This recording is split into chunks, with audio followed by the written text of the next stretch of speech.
Alright guys, I have a UU Underused battle this time with Fulham, and he's just going to come at me again, hoping to win, and we shall see if that is indeed the case. So let's go ahead and get into it, and yeah, there's our teams. He's bringing some interesting stuff, I'm bringing some interesting stuff, including Pokemon I've never used before in Meloetta. I think I pronounced that right, and never really used it, being that it was like a Gen 5 legendary thing, and I just never got around to using it in Gen 5, and I'm going to give it a shot here in Gen 6. So, I lead with Fortress as he leads with SL, probably the worst thing he could have led with for me because this thing usually carries a fire move. So I'm actually going to go into Entei, and, or is it Entei? I think it's Entei, yeah? I don't know. Either way, he's going to actually just taunt me, which is fine because I'm a Choice Band Entei, and I'm just going to go for that Sacred Fire, hoping for the burn, and lucky for me, I do get it, and Sacred Fire does have a very large chance to burn. It's one of the main reasons why it's such a good move, and yeah, as you can see, it hits it down to his Focus Sash, and I do get the burn to finish it off, so that's pretty nice. Although he did set up his Stealth Rock, so I guess it did what it was meant to do. So, he goes out into his Porygon 2 now, which is a physical wall of sorts, and I kind of want to see how much a Choice Band Sacred Fire would do to this thing, considering I don't think there's a whole lot that Porygon 2 can do to me. Yeah, he ends up just going for the T-Wave, which is a pretty good move, because that is going to cripple me a bit, and yeah, I did miss my Sacred Fire, which I was kind of salty about, but I did get a burn with the earlier one, so I guess. Anyway, he goes into Ditto, and that's just going to transform into me, and now I'm Para-Hack, so I don't even get the Sacred Fire off on this, which probably wouldn't have done that much, but, you know, it still would have been doing some damage to my Choice Band, I don't know. Either way, I go into Gyarados now, and he's just going to actually go for the Stone Edge, a correct prediction. Unfortunately for him, he misses, so he misses with Stone Miss. But in my defense, I missed with a 95% accuracy move and then got Para-Hack, so, you know, he can deal with it. So I go into Virizion now, and this is a Pokemon I don't really use often either, and this is actually a Calm Mind set. And yeah, just going to continue going for that Stone Edge, being that I know he's pretty much locked into it, being that he is a Choice Scarf Ditto. It's the only real Dittos you ever see is the Choice Scarf variety with Imposter, because, yeah, they're useful revenge killers. So he's going to go back into that Porygon 2, I guess thinking that I might be physical, but I am special, so I'm just going to go ahead and go for the Calm Mind. Most Porygon 2s are physically bulky, so I'm not really worried. I do have Focus Blast, which, yeah, I know can miss a lot, but a +1 Focus Blast would do a ton of damage, so I go for it, and I miss. You guys should have seen that one coming, and he, of course, does have Ice Beam. I end up not taking that much from it due to my fact that I do have that Calm Mind up, which does boost my special defense. Not to mention, Porygon 2s are usually not EV'd very much in their attacking stats. So I'm just going to go for that Focus Blast, and I end up hitting the Porygon 2, which is nice. And he is going to now go for the T-Wave, which is a good play, because it is going to, of course, lower my speed, as well as that mischance, which we already saw it help him earlier. So he is going to switch out now, and he goes out into his Gyarados. And I actually decided to switch it up to Giga Drain this turn, just for the confirmed hit. Not to mention, I kind of think he is going to switch after T-Waving me. And indeed, he does go out into this Gyarados, and that was a pretty good read on my part. And I am going to obviously switch out. Actually, do I? I don't remember. No, he switches out, that's right. He doesn't like how much that Giga Drain is doing, because I am doing quite a lot. Instead, he goes out into his Ditto. And I think I actually go for the second Calm Mind this turn, which ends up being pretty nice. He does end up copying my stat changes.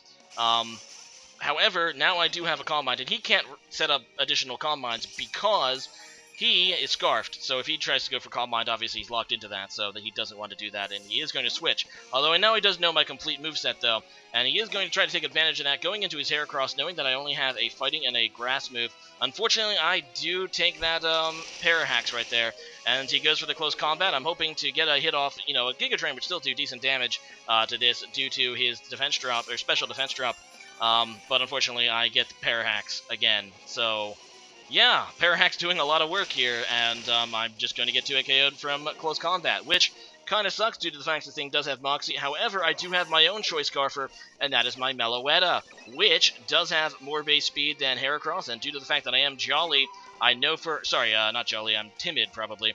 I know that I should outspeed, and I do just go for that Psy Shock, and yeah, that is going to obviously take out the Heracross due to the fact it's super effective, and he has -2 special defense. Anyway, he's going to go into Ditto now.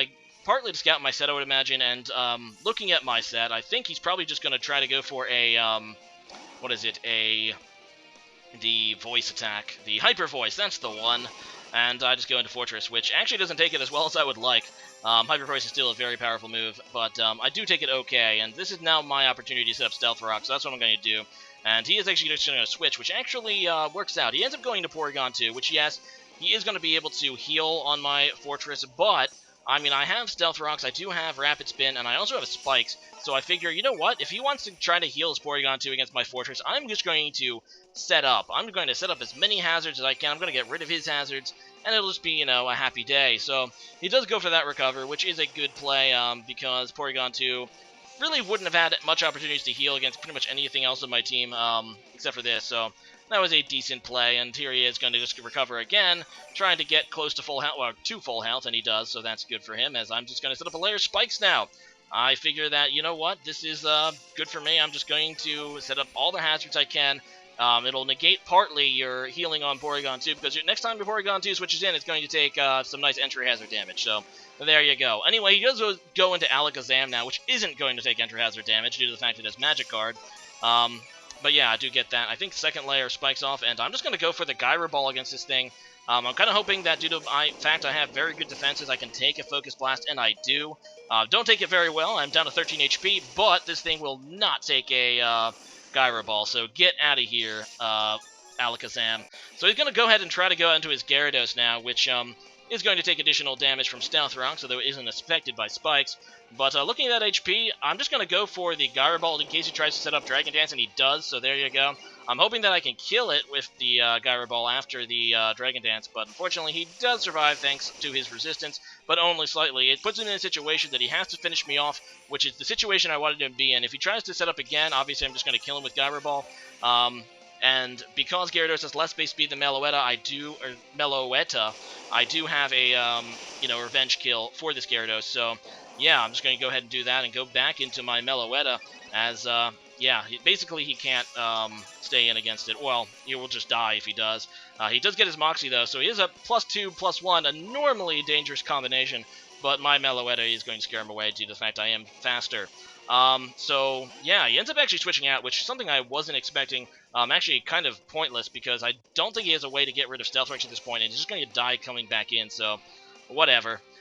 He goes out into Porygon 2, and looking at how much damage I do, I'm kind of thinking that this thing is maybe specially bulky, not physically bulky like I thought, because that doesn't do anything. But there you go, there's the power of EVLA Porygon 2 in general. So I go back into Entei, and he's just going to go ahead and recover, which gets back all of his health. And, yeah, he's going to switch out again into, I believe, the Gyarados, I guess, to see what I would lock myself into, being that he knows it's Death Fodder at this point, he's just going to die, but at least he'll be able to see what I lock myself into. I do go for the Sacred Fire, as he's going to go back into Ditto for that resistance, and, yeah, that's a pretty good play. Now I have to switch out, because I don't want to get, obviously, Stone Edge by this Ditto, being that I do have it. So, yeah, that's what I'm going to do. I'm kind of sure he's going to go for the Stone Edge. So I go out into my Haxorus, just because, I don't know, I guess I thought Haxorus could take, well, actually Haxorus can't really take much hits in general. He ends up just going for the Sacred Fire. Thankfully, it doesn't burn my Haxorus, so that's good. And I'm just going to try to go for the Earthquake to kill it. Even if he does get the burn, I'm kind of thinking that an Earthquake from Haxorus will be able to kill. He ends up not burning again, which is pretty excellent for me, because I am going to be able just to kill this Ditto. So at least I don't have to worry about that thing revenge killing me anymore. Or, yeah, pretty much.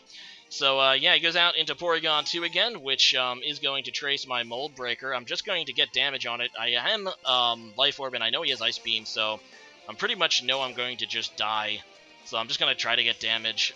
He ends up making a good play and just tries to heal against me, which, instead of just killing me, which is a good play, because it is going to bring his Porygon 2 near to full. But I do have a way, and knowing that this is his last Pokemon, I have a way that I 100% to take out this Porygon 2. I don't even care what he does. I'm just going for a Dragon Dance, because like I said, I just need to get a safe switch into my Meloetta, which is going to seal the win for me, because I do have Trick on my Meloetta, and once it's tricked, obviously, he's going to have to lock himself into a move, and no matter what he locks himself into, I have a Pokemon that can come in and pretty much take it out. So, yeah, I'm just going to go into Meloetta now and Trick, and he ends up locking himself into, I believe, Thunder Wave, so that's not going to be very good for him, because obviously I can just kill him now, pretty much. He can't reliably heal at all, because he can't switch back into Recover. So, yeah, he's just going to keep going for that, which is pretty much good game. I'm just going to go for a Psyshock. I'm just kind of dealing damage at this point. I just need to, eventually I'm going to kill it, and, Yeah, unfortunately, the Parahax does happen, which kind of slows down progress a little bit. And now let's see how much a Hyper Voice does. It does a little bit. I don't even know if that's more or less. Either way, it is dead now. So, good game there, Fulham. That was a close one. And let's go into today's question of the day. I guess I've noticed in the past that each of the legendary trios have kind of like a ugly twin. You know what I mean? Like an ugly one that no one really likes. Like Articuno in the first ones, like, or actually probably Moltres now. Um, but we always kind of talk about, the best of the legendary trios, but we don't really talk about the worst, like Virizion and Articuno, Moltres, you know what I mean. What is your least favorite of any legendary trio in the game? One that you either don't like or don't think it's good? Leave a comment about that, and I'll see you guys again next time.